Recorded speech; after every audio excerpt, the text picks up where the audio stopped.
The military has always been a profession that has been used to show the world what God values. The first time I was about to go to Iraq, we're sitting in Kuwait, waiting to cross. We call it the line of departure for you guys, but that's the border from Kuwait and Iraq. Line of departure, we're about to go in there and invade Iraq. And one of my good friends is a Christian. And he starts talking to me about the things of the Bible. And then eventually he asked me if I want to accept Jesus Christ as my Lord and Savior. And I said yes. After that time, I got the opportunity to do that for other people in the military and outside the military. With that, I got to be a mentor to these people, and I got to show them what God values. Just to tell you some background about me in the military, I've been on active duty for 11 years. I've been on 3 combat tours in Iraq. I've been on 1 deployment to Okinawa, Japan. I've served with 2 infantry battalions. I've been a marksmanship instructor, and now I'm currently serving on active duty with Marine Forces Reserve. The purpose of this speech is to tell you how being in the military is used to show the world what God values.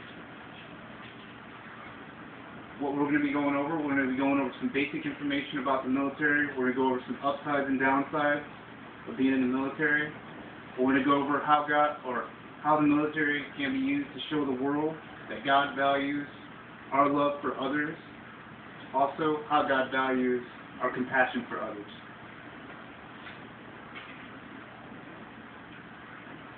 I have personal experience. The military has upsides and downsides, just like any other job. But it also can be a rewarding job. Challenging job, but rewarding. Some of the benefits of being in the military is payment for education. They help you out with your education. They have a lot of programs for that. Tuition assistance, GI Bill, stuff like that. Compensation for doing different types of work. If you're in a combat field, you get hazardous duty pay. If you're a pilot, you get flight pay.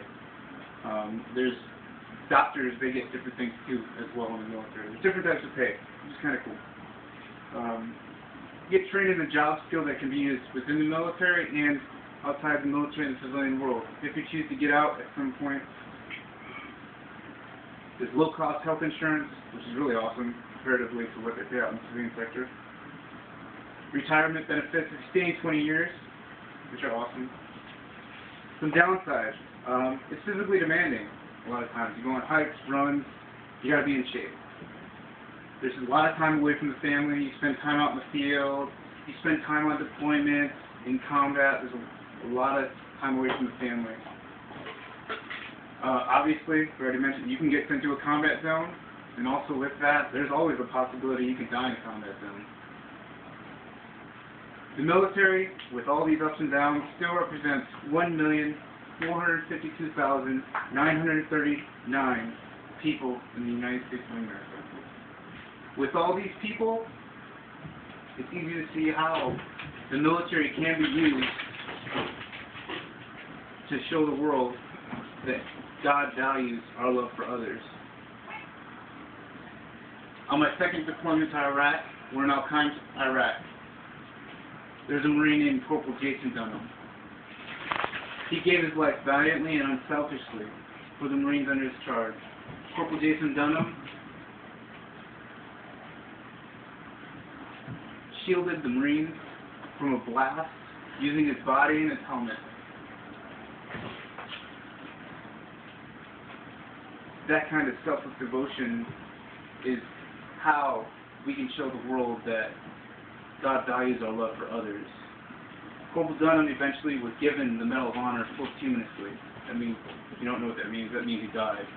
He was dead when he received it. In John 15:13 it says, "Greater love has no man than this, to lay down one's life for one's friends." On May 7th, or as of May 7, 2012, 4,409 members of armed forces, Diego Lights, in Iraq. So with that, it's really easy to see how the military can be used to show the world that God values our love for others. The military also can be used to show that God values our compassion for others. Again, I'm in Iraq, 2004, in Al-Qaim, Iraq. There's this young boy. It's a really sad story, honestly. His parents gave information to us, and the insurgents that were there ended up murdering his parents. The boy eventually was on our base and was taken in as an adopted son to our unit. He hung out with us, he ate with us, he hung out with us, he even wore our camouflage utilities. Now the Marines didn't have to do this for him, but they did anyway, because they had compassion for him. Stories like this are not uncommon for the military, for us to do things like this. It is very common for us.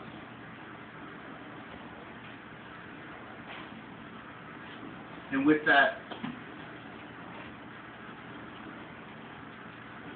let me go back a little bit. All right. The